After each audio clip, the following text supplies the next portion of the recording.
Olá, pessoal! Pessoal, vocês pediram muito para fazer um vídeo desses, contando um pouquinho da minha história, qual foi minha história de estudo, como é que foi minha vida profissional. E eu quero hoje bater um papo com vocês, vou contar para vocês como que aconteceu. Eu nasci numa família muito bacana mesmo, uma família incrível. E a gente sempre teve condição de fazer viagens, de passear, e a gente tinha uma condição financeira confortável. Contudo, quando eu tinha 14 anos, meu pai quebrou, a empresa dele quebrou, faliu. E a gente perdeu muito do nosso poder aquisitivo. Então nossa situação mudou drasticamente. E nessa mesma época, quando eu tinha 14 anos, meus pais se divorciaram, que é uma fase difícil, ver os seus pais se separando junto com aquela turbulência financeira. Em razão do que aconteceu, o meu padrão financeiro realmente mudou e eu tive que mudar de colégio. Eu estudava num colégio bacana, um colégio particular, eu fui para um colégio público, um colégio estadual. Então eu fui cursar o ensino médio no colégio estadual, comecei a trabalhar com 14 anos, 15 anos, eu era recepcionista, atendia o telefone. Então vocês podem imaginar, o baque de uma pessoa, de uma adolescente que tinha uma condição bacana para passar por isso. Então foi um período que foi difícil de compreender, que foi difícil para minha mãe, que foi difícil a separação em si, mas que foi um grande aprendizado para mim, em termos de aprender a força que nós temos, em termos de aprender assim a conviver com todo tipo de pessoa, Eu estudei em um colégio que o sonho das minhas colegas era assim, se tornar caixa de supermercado, vendedora. Não que isso não seja bacana, são profissões extremamente dignas, mas eu queria mais. E eu queria muito ajudar aquelas minhas colegas de sala que são pessoas incríveis. Eu aprendi muito com as minhas colegas ali que moravam até na favela. Aprendi muito com elas, foi muito bom pra mim, como adolescente, ter aquele convívio. Entretanto, nessa fase, eu não só contava com o estudo que era deficiente, que infelizmente as escolas estaduais ainda não disponibilizam um estudo que é de qualidade. Sinceramente, eu acho que ainda tem muito a melhorar. Então eu tinha aquele estudo deficiente, eu tinha que trabalhar e eu queria muito fazer uma faculdade, A minha família, minha mãe estudou, então minha mãe era professora e ela acredita muito na educação e eu sempre fui uma ótima aluna, Eu estudei no colégio privado quando eu era nova e era realmente uma ótima aluna, eu tirava notas muito boas, porque eu sempre gostei, pessoal, e isso eu não tô falando mentira, eu sempre gostei de ler e de escrever.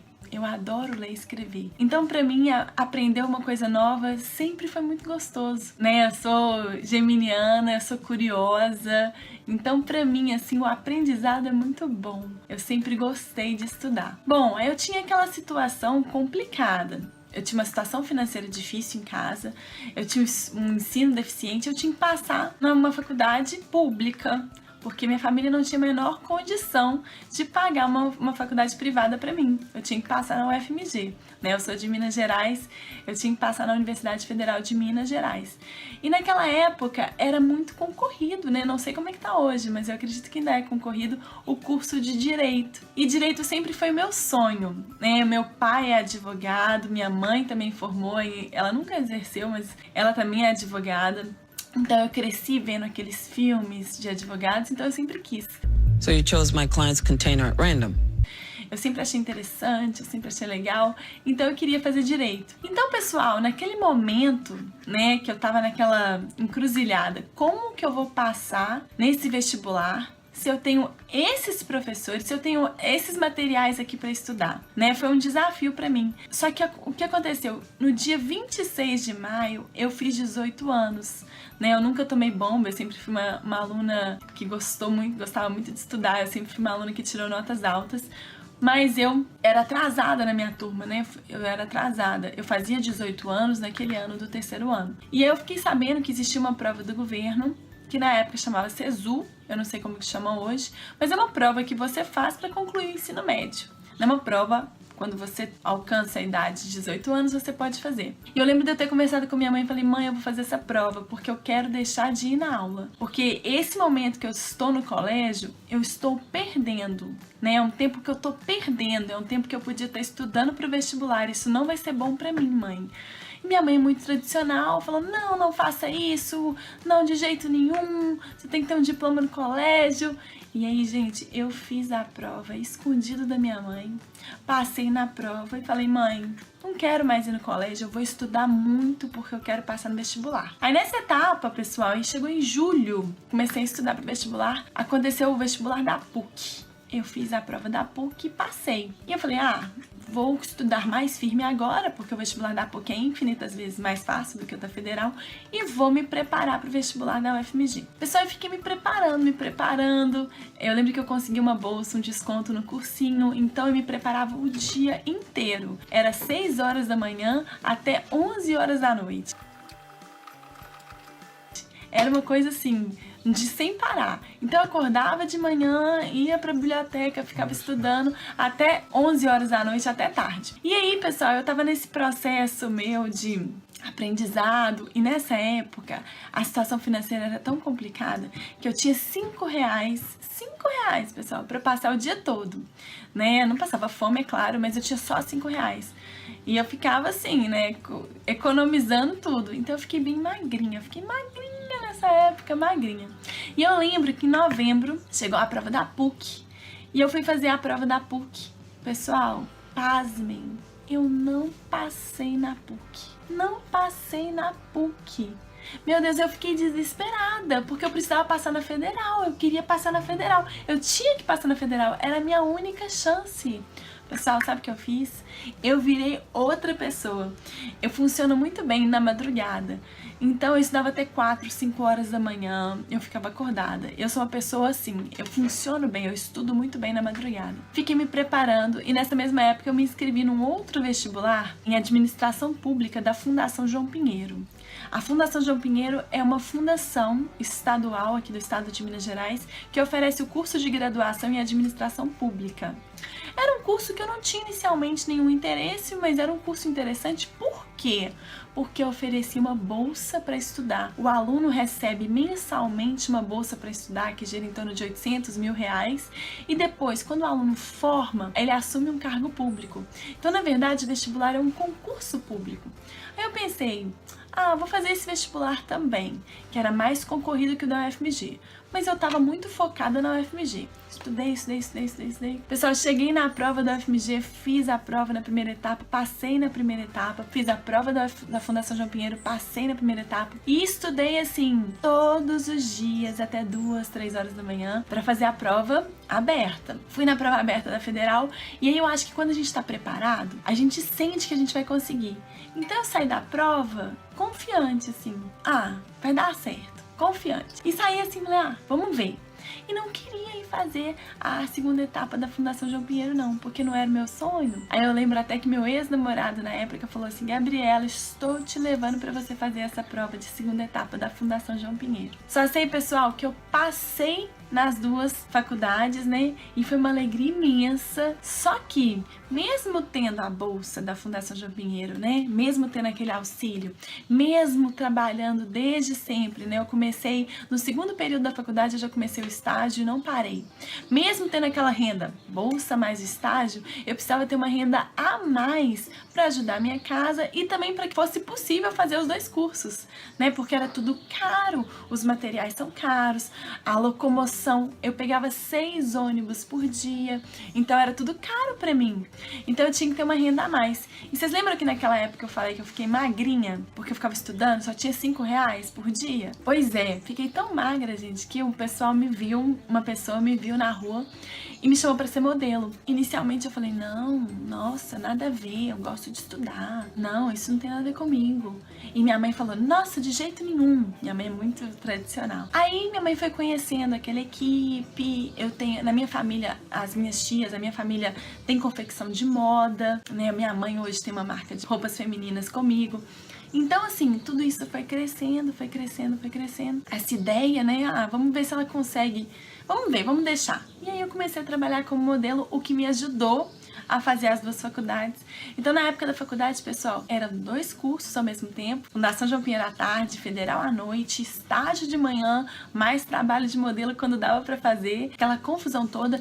Eu saía de casa às 6 horas da manhã e voltava às 11h30 da noite, durante 5 anos, né? Na verdade, 5 anos do direito e 4 anos da fundação, só que eu comecei a fundação no meio do ano. Então, pessoal, foi aquela fase assim, ralação, porque eram 14 matérias todos os semestres, um monte de prova, trabalhar, dar conta de aprender direito administrativo, estatística, cálculo, economia, administração pública, direito tributário, coisas diferentes ao mesmo tempo. Então aquilo ali já era um desafio para mim e mais trabalho. Eu trabalhava no Tribunal de Contas com o desembargador, então tudo aquilo era muita coisa para fazer e eu fazia alguns bicos também, né, de modelo para ganhar mais dinheiro. Então foi uma época muito puxada, né? Eu lembro que eu acordava de manhã às 6 horas da manhã, pegava um ônibus para ir pro tribunal, depois pegava 2 ônibus para ir pra fundação, depois pegava um ônibus para ir pra federal, depois 2 ônibus para voltar para casa. Então era assim, 6 ônibus por dia durante 5 anos, você fica cansado. E aí eu costumo falar com meus alunos que quando eu tava terminando essa luta, essa batalha, né? Quando eu tava chegando lá, eu tava para formar, pessoal. Era o último semestre. Eu tava fazendo 16 matérias, porque tinha optativa,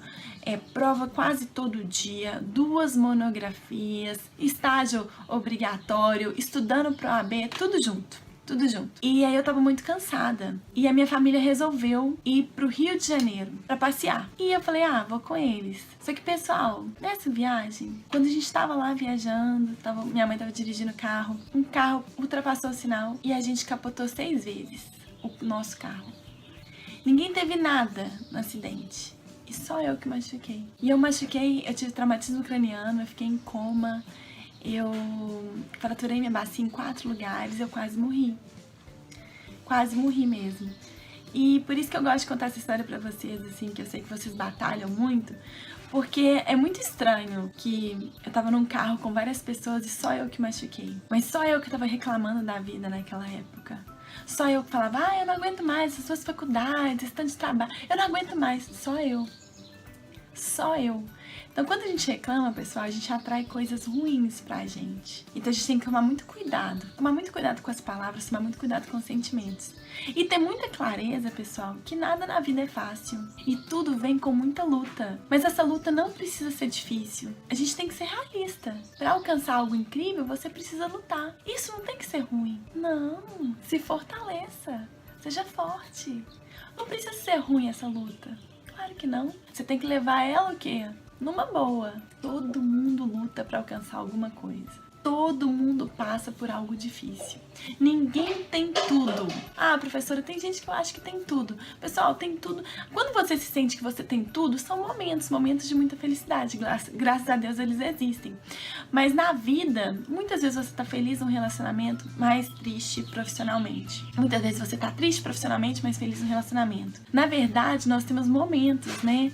E a gente sempre faz algumas concessões.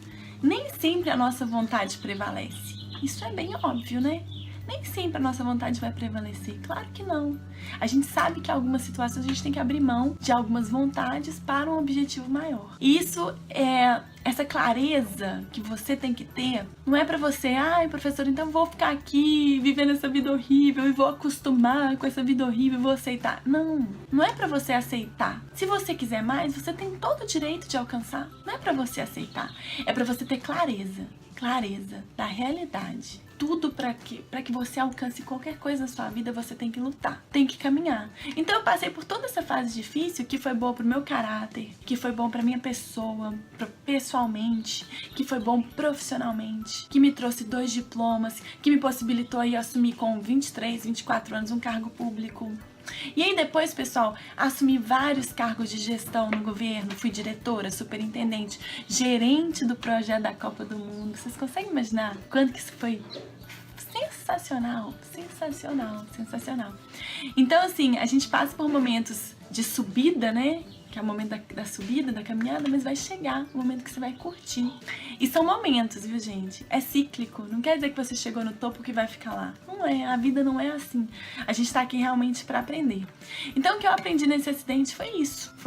Tomar muito cuidado com nossos sentimentos, com as nossas palavras, pra não atrair coisas ruins pra gente de jeito nenhum, E além disso, a minha segunda lição, que eu não esqueço nunca mais, foi a família maravilhosa que eu tenho. Eu tenho uma família incrível, mas assim, a gente, quando a gente tá nesse dia a dia corrido, e a gente quer ganhar dinheiro, e a gente quer tudo, a gente não valoriza, né? Muitas vezes, as pessoas que estão do nosso lado todos os dias. E eu sei que você aí pode estar passando por um momento difícil, e eu sei que tem alguém do seu lado. Eu sei que tem alguém que te aguenta, eu sei que tem alguém que te escuta, eu sei que tem alguém que tenta te entender. E muitas vezes você fala assim, mas essa pessoa não me entende, ela não parece comigo. Eu sei, mas ela tá do seu lado. Então valorize sempre as pessoas que estão do seu lado.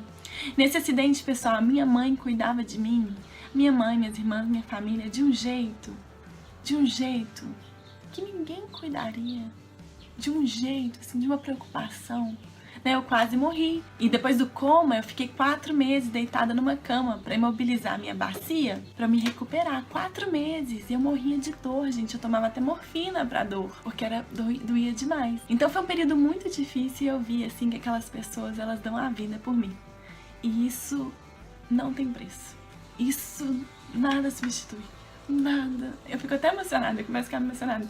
Realmente nada substitui. Então, se eu puder passar alguma coisa aqui pra vocês que estão me assistindo, algum sentimento bom, é esse, sabe? Continuem firme, vai chegar a sua hora, valorizem quem tá do seu lado, não falem que sua vida é ruim, não atrai coisas ruins pra você, acredite, tá bom? Acredite e faça a sua parte. Um beijo pra vocês.